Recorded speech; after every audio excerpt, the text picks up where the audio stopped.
జై భీమ్.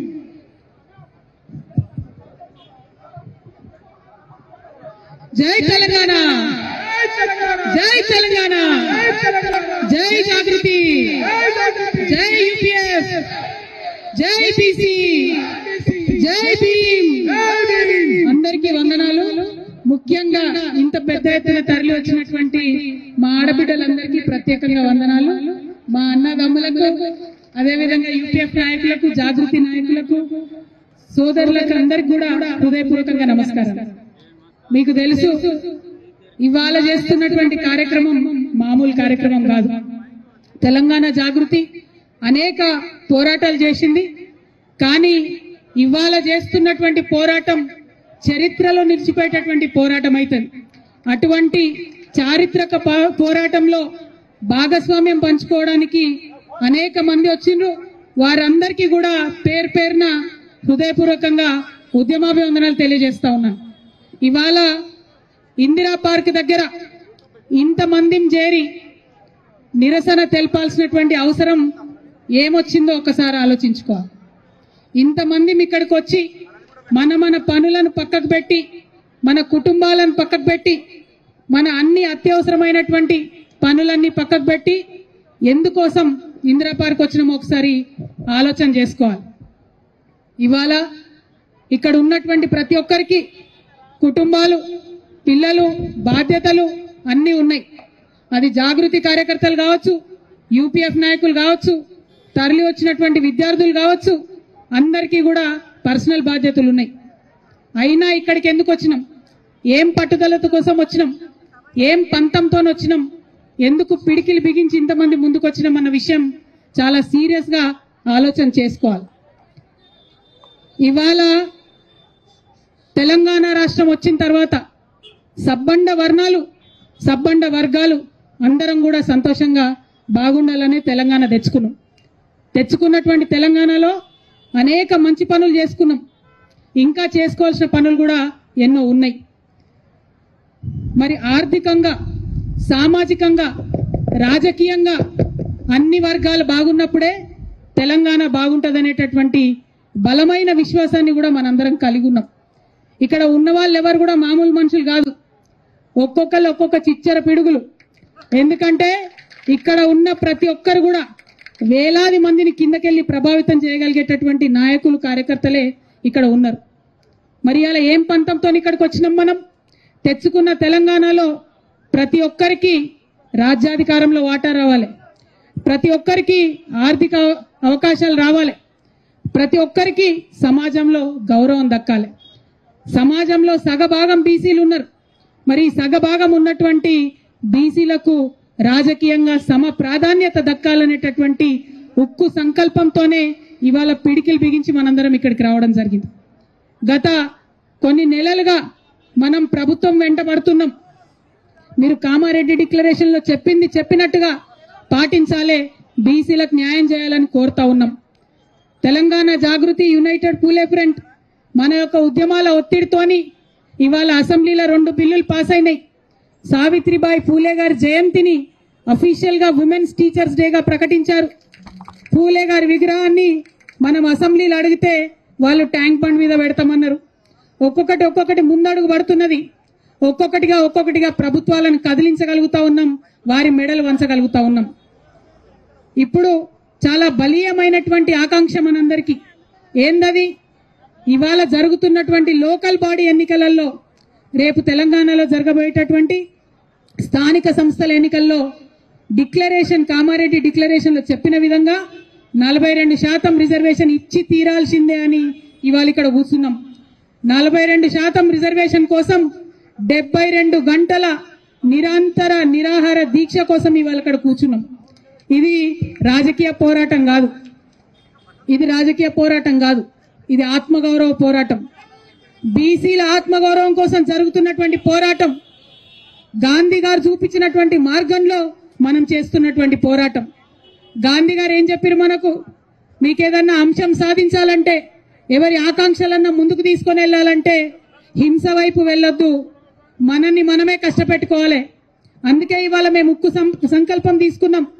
నాతో పాటు ఇవాళ ఇక్కడ యునైటెడ్ పూలే ఫ్రంట్ కన్వీనర్ బొల్లా శివశంకర్ గారు, యునైటెడ్ పూలే ఫ్రంట్ కో కన్వీనర్ హరి గారు, విజయేంద్ర సాగర్ గారు, కోల శ్రీనివాస్ గారు, కుమారస్వామి రజక గారు, రాచమల్లి బాలకృష్ణ నాయి బ్రాహ్మణ గారు, సురేందర్ ఆరేకటిక గారు, గోపు సదానందం గారు, ప్రవీణ్ వంజర గారు, రామ్ కోటి గారు, వీళ్ళందరూ కూడా 72 గంటల నిరాహార దీక్ష నాతో పాటు చేయడానికి ఇక్కడ సిద్ధపడి ఇక్కడ కూర్చున్నాం. ఇంకా మా ఆడబిడ్డల పేర్లన్నీ కూడా వస్తున్నాయి, వచ్చినాక అవి కూడా అనౌన్స్ చేస్తాం. మరి ఇంతమంది ఇక్కడ కూర్చొని ఎందుకు నిరాహార దీక్ష చేస్తా ఉన్నాం? అనేక రకాల పోరాటం చేసినాం, రాజకీయంగా అడిగినాం, రౌండ్ టేబుల్ సమావేశాలు పెట్టినాం, ప్రెస్ మీట్లు పెట్టినాం, మాకు కావాల్సింది ఏంది, ఆకాంక్ష ఏందని చెప్పడం జరిగింది. కానీ ప్రభుత్వంలో చలనం లేదు. ఇవాళ బిల్లు పాస్ అయి బీజేపీ మీద నూకేసి చేతులు దులుపుకుందామని కాంగ్రెస్ పార్టీ చూస్తుంది. మాకు సంబంధం లేదు, ఇది రాష్ట్రానికి సంబంధించిన బిల్లని చేతులు దులుపుకుందామని బీజేపీ చూస్తుంది. ఈ వేదిక నుండి స్పష్టంగా ఇవాళ నేను ఛాలెంజ్ చేసి రాష్ట్ర ప్రభుత్వాన్ని, గౌరవ ముఖ్యమంత్రి రేవంత్ రెడ్డి గారిని అడుగుతా ఉన్నాను. నిజంగా మీరు బీసీల పక్షపాత అయితే, నిజంగా 42% మీరు పెట్టిన బీసీల బిల్లు చిత్తశుద్ధితో పెట్టిందైతే, ఏదైతే బీజేపీ చెప్తుందో ముస్లింలకు ఉందేమో అనే అనుమానంతో మేము ఆపుతున్నామని చెప్తున్నారు. ఇవాళ కాంగ్రెస్ పార్టీ మీరు స్పష్టత ఇవ్వండి. మీరు ఇవాళ ప్రెస్ మీట్ పెట్టండి. ఇక్కడ పెడతారా, ఢిల్లీలో పెడతారా, రాహుల్ గాంధీ గారిని పెట్టుకొని పెడతారా, సోనియా గాంధీ గారిని పెట్టుకొని పెడతారా, మాకు సంబంధం లేదు. ప్రెస్ మీట్ పెట్టి ఓపెన్ గా డిక్లేర్ చేయండి. ముస్లింలకు 10% రిజర్వేషన్ మేము సపరేట్ బిల్లు పెడతాం అసెంబ్లీలో అని చెప్పి డిక్లరేషన్ చేయండి. ఒక క్లారిటీ ఇవ్వండి. దాంతో ఏమైతుంది, ఇప్పుడున్న 42%లో ముస్లిం మైనారిటీల రిజర్వేషన్ దీంట్లో ఇంక్లూడెడ్ కాదు, ముస్లింస్ కి సపరేట్ గా 10% రిజర్వేషన్ పెట్టాలని చెప్పి మేము డిమాండ్ చేస్తా ఉన్నాం. ఇక అప్పుడు బీజేపీ మీద ఉంటది బాధ్యత. ఈ 42%లా ముస్లింస్ లేరనే విషయాన్ని కాంగ్రెస్ పార్టీ క్లారిటీ ఇవ్వాలి. ఒకవేళ ముస్లిం సోదరులకు ఉంటే ఆ విషయం కూడా క్లారిటీ ఇవ్వాలి. కానీ మీరు ఏ విషయం చెప్పకుండా మేము బిల్లు పాస్ చేసినాం, బీజేపీ వాళ్ళు సంతకాలు పెడతలేరని మోసం చేయొద్దని చెప్పి మాత్రం కాంగ్రెస్ పార్టీని మేము డిమాండ్ చేస్తా ఉన్నాం. మేము ఇక్కడ 72 గంటలు కూర్చుంటాం. ఈ 72 గంటల్లో మీరు ఢిల్లీలో రేపటి నుంచి మీ అగ్రనాయకుల్ని కలుస్తా ఉన్నారు. ముఖ్యమంత్రి గారు నేను డిమాండ్ చేస్తా ఉన్నా, వాళ్ళ పర్మిషన్ తీసుకోండి. ఎందుకంటే ఢిల్లీలో పర్మిషన్ ఇవ్వండి, గల్లీలో వీళ్ళు కుర్చీలో కూడా కూర్చునే పరిస్థితి లేదు. కాబట్టి ఢిల్లీలో మీ అగ్రనాయకుల పర్మిషన్ తీసుకోండి. ఈ 42% బీసీలకు సపరేట్ గా పెట్టండి, 10% ముస్లింల కోసం సపరేట్ గా పెట్టండి. ఆ క్లారిటీ ఇవ్వండి, ఆ స్పష్టత ఇవ్వండి. ఆ తర్వాత బీజేపీ గనక సంతకం పెట్టకపోతే, గవర్నర్ గారు గనక సంతకం పెట్టకపోతే మేము ఈ దీక్ష ఇక్కడ కాదు ఢిల్లీకి పోయి జంతర్ మంతర్ మీద అక్కడే చేస్తామని కూడా ఈ సందర్భంగా మీకు తెలియజేస్తా ఉన్నా. ఈ స్పష్టత ఇవ్వకుండా, ఈ క్లారిటీ ఇవ్వకుండా నువ్వెంత అంటే నువ్వెంత, తూకిత్తా అంటే తూకిత్తా అని కాంగ్రెస్ బీజేపీ కూడా ఇద్దరు కలిసి మోసం చేసే ప్రయత్నం చేస్తున్నాయి. బీసీ బిడ్డలను మభ్యపెట్టే ప్రయత్నం చేస్తున్నాయి. ఈ ప్రయత్నాన్ని మాత్రం మేము ఎట్టి పరిస్థితుల్లో సఫలం చేయనిచ్చేది లేదు. ఇక రెండో విషయం, మేము 72 గంటలు దీక్ష చేస్తాం, మేమే అన్నం తినం, మేమే నీళ్లు తాగం, 72 గంటలు ఇక్కడ కూర్చుంటాం మా బీసీ బిడ్డల కోసం అంటే ప్రభుత్వం భయపడుతోంది, పర్మిషన్ ఇస్తలేదు. ఇవాళంటే మనం 10 నుంచి 4 వరకే ఉండాలంట. నేను డిమాండ్ చేస్తా ఉన్నా, ఆనాడు ఉమ్మడి ఆంధ్రప్రదేశ్ లోనే 48 గంటలు నిరంతర నిరాహార దీక్ష అంబేద్కర్ విగ్రహాన్ని అసెంబ్లీలో పెట్టడం కోసం చేసినాం. మీరు ఆంధ్రోల కన్నా పాపం అయిపోయినరా, ఆంధ్ర సర్కార్ కన్నా పాపం అయిపోయినరా మీరు? ఆనాడు ఉమ్మడి ఆంధ్రప్రదేశ్ లో సమైక్యాంధ్ర పాలకులు కూడా పర్మిషన్ ఇచ్చిండ్రు. ధర్నా చౌక్ ఓపెన్ చేసినా అని చెప్పి ఢిల్లీలో గప్పాలు కొడతారు మన ముఖ్యమంత్రి గారు. కానీ మాకు పర్మిషన్ ఇవ్వడానికి ఎందుకు భయపడతా ఉన్నారు? మేము ఇప్పుడు మళ్ళీ డిమాండ్ చేస్తున్నాం ప్రభుత్వాన్ని, మాకు 72 గంటల నిరంతర నిరాహార దీక్ష కోసం పర్మిషన్ ఇవ్వాలి. हम दिन में भी यहीं पे बैठेंगे, रात में भी यहीं पे बैठेंगे, लेकिन जिद नहीं छोड़ेंगे, पानी नहीं पिएंगे, खाना नहीं खाएंगे जब तक बीसी का बिल नहीं लाएंगे. మరి అందుకోసమే ప్రభుత్వాన్ని అడుగుతా ఉన్నాం, మీరు మంచి మాట కమనా ఇవ్వండి, లేకపోతే ఆల్టర్నేట్ గా 12కి మేము కోర్టుకు కూడా పోతున్నాం. న్యాయస్థానం అన్నా మా న్యాయమైనటువంటి ఆకాంక్షకు మద్దతుగా నిలబడుతుందని చెప్పి మనస్ఫూర్తిగా మేము నమ్ముతా ఉన్నాం. అంత దూరం తెచ్చుకోకండి, కోర్టు చేత మొట్టికాయలు తినకండి, ఇమీడియట్ గా పర్మిషన్ ఇవ్వండి అని ప్రభుత్వాన్ని డిమాండ్ చేస్తా ఉన్నా. ఇక ఇంకొక విషయం, ఇక్కడ ఉన్నటువంటి మీడియా మిత్రులకు ప్రధాన పత్రికా మిత్రులకు, శాటిలైట్ ఛానళ్ల వారికి, అట్లానే డిజిటల్ మీడియాకి, అందరికన్నా ఎక్కువ సిటిజన్ మీడియాకి, మీ అందరికీ కూడా నేను చేతులెత్తి నమస్కరించి ఒక మాట చెప్తా ఉన్నా. మన ప్రజాస్వామ్యంలో 4 స్తంభాలు ఉంటే మీడియా అన్నిటికన్నా పవర్ఫుల్ స్తంభం. ఎందుకంటే మిగతా 3 స్తంభాలను కూడా ప్రశ్నించగలిగేటటువంటి అధికారం కేవలం మీడియాకు మాత్రమే ఉంటుంది. మిగతా 3 స్తంభాల యొక్క జవాబుదారీతనాన్ని లెక్కలు తీసి చెప్పేటటువంటి ఆస్కారం, అవకాశం కూడా కేవలం మీడియా మిత్రులకే ఉంటుంది. మీరేదో జాగృతోళ్ళు ధర్నా పెట్టినరు, యూపీఎఫ్ఓలు ధర్నా పెట్టినరు, మేము లైవ్ ఇచ్చినాం, ఒక 2 హెడ్లైన్స్ కొట్టినాం, అయిపోయింది అని అనుకోకండి దయచేసి. మీది చాలా పెద్ద బాధ్యత. మీరు చరిత్రను రికార్డు చేస్తున్నారు. చరిత్రను మీరు రికార్డు చేస్తున్నారు. ఈ చరిత్రలో తప్పు లేకుండా రికార్డు చేయాలి. ఈ చరిత్ర న్యాయం పక్షాన ఉండి మీరు రికార్డు చేయాలి. ఈ చరిత్రను ప్రజల పక్షాన ఉండి మీరు రికార్డు చేయాలి. నేను డిజిటల్ మీడియా సోదరులను ప్రత్యేకించి కోరుతా ఉన్నాను. మీరు పెట్టేటటువంటిది గ్రామ గ్రామానికి పోతుంది. దయచేసి న్యాయం పక్షాన నిలబడండి. ఏది పడితే అది ప్రసారం చేస్తే చరిత్ర మిమ్మల్ని క్షమిస్తుంది అనుకోవద్దు. నిజాలు ప్రచారం చేయాలి. నిజమైనటువంటి బిడ్డలు చేస్తున్నటువంటి ఈ 72 గంటల నిరాహార దీక్షకు మద్దతుగా మీరు ప్రసారం చేయాలని చెప్పి మీడియా మిత్రులందరినీ కూడా నేను కోరుతా ఉన్నాను. మరి ఎక్కడెక్కడి నుంచో తరలి వచ్చినటువంటి మా నాయకులను, బీసీ నాయకులను అందరినీ కూడా మనస్ఫూర్తిగా నేను ఒకే మాట అడుగుతా ఉన్నాను. ఇది మనందరం కూడా చైతన్యం కావాల్సినటువంటి టైం, మనందరం కూడా జాగృతం కావాల్సినటువంటి టైం. ఏమైతుందిలే, కవితక్క కూసుంటుంది నిరాహార దీక్షకు, నాకేంది, నేను టీవీలో చూస్తా, నేను ఫోన్లో చూస్తా, మా ఊర్లో బాయి కాడ ఉంటా, నేను ఆడికెళ్ళే టీవీలో చూస్తా అంటే కాదు. ఒకవేళ మీ ఊర్లో బాయి కాడ, పొలం కాడ మీకు పని ఉంటే ఆడికెళ్ళే మీరు సోషల్ మీడియాలో ఉద్యమం చేయాలి. ఒకవేళ మీరు ఎక్కడో ఊర్లో వంట చేసుకుంటుంటే ఆడికెళ్ళే మీరు సోషల్ మీడియాలో ఉద్యమాలు చేయాలి. ఎక్కడన్నా అవకాశం ఉంటే మీ మండల కేంద్రంలో బీసీ సంఘం నాయకులు, అది ఎవరన్నా కానీ, ఏ పార్టీ అన్నా కానీ, నాయకులు మీటింగ్ పెట్టి బీసీల హక్కుల కోసం మాట్లాడితే ఒక అడుగు ఆడికి పోవాలి, ఒళ్ళు నొప్పించుకోవాలి. జిల్లా కేంద్రంలో ఎవరన్నా మీటింగ్ పెడితే ఆడికి రావాలి, మద్దతు ఇవ్వాలి. హైదరాబాద్ నడిగడ్డల మీటింగ్ పెడితే 1 గంట, 1 రోజు నాది కాదు, నా బీసీ బిడ్డలది అనుకోని ఇక్కడ దాకా రావాలి. ఎవరు కూడా బొట్టు పెట్టి పిలవరు.